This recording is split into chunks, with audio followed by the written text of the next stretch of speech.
Very much, Mr. Chairman, and thank you for calling this hearing. Our briefing paper, our memorandum says the current modernization program was projected to cost $729 million with a completion date of 2006.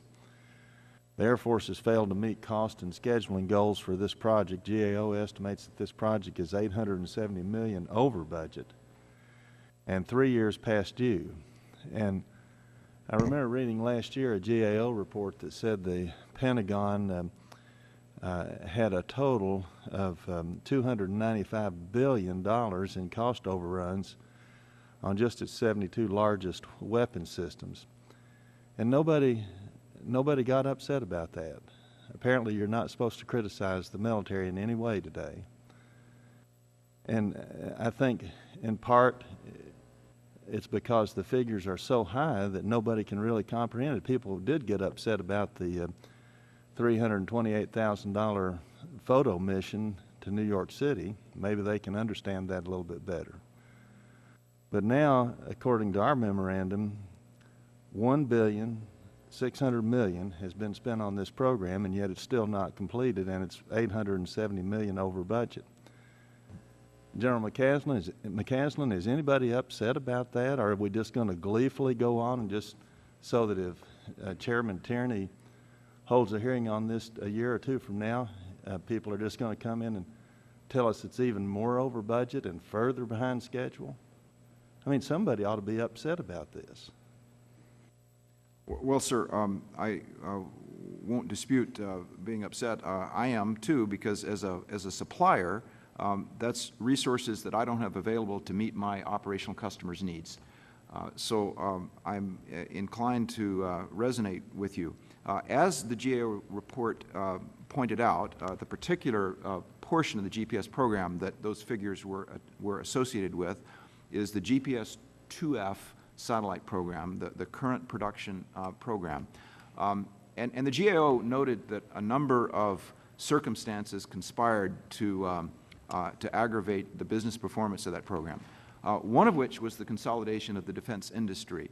The GPS 2F program was awarded to Rockwell Collins. As the industry consolidated, Rockwell was purchased, its factory operations moved up to it integrated with the former Hughes Space and Com factory in El Segundo under Boeing ownership.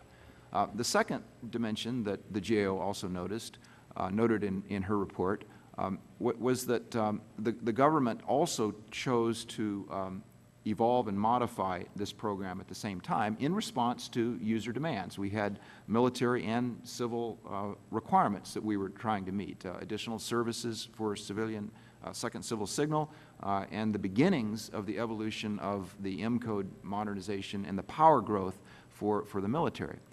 The third thing that the GAO also noticed in the 2F program was that we awarded the 2F program under a experiment of acquisition streamlining that we now look back and say was not successful.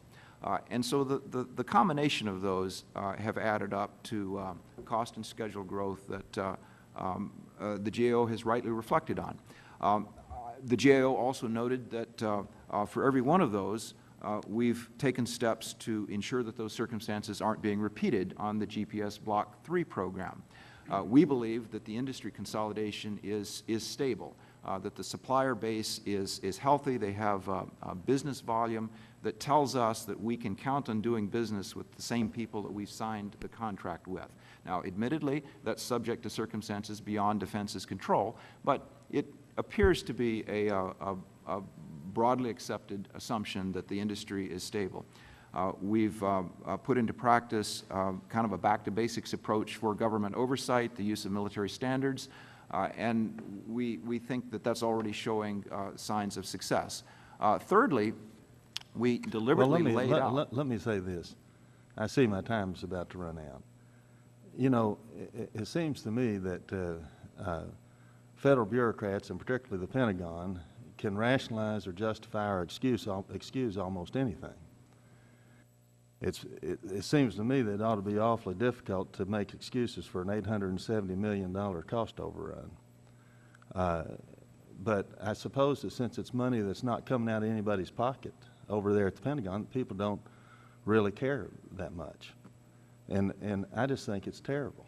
I mean, I can't describe words adequate to express my feelings about this, because I have a feeling that if we come in and have this same hearing a year or 2 years from now, we're going to hear that there's even more cost overruns. And if this was happening in the private sector, either Peel would be fired or our company would go out of business. I think it's shameful. Thank you, Mr. Chairman. Thank you.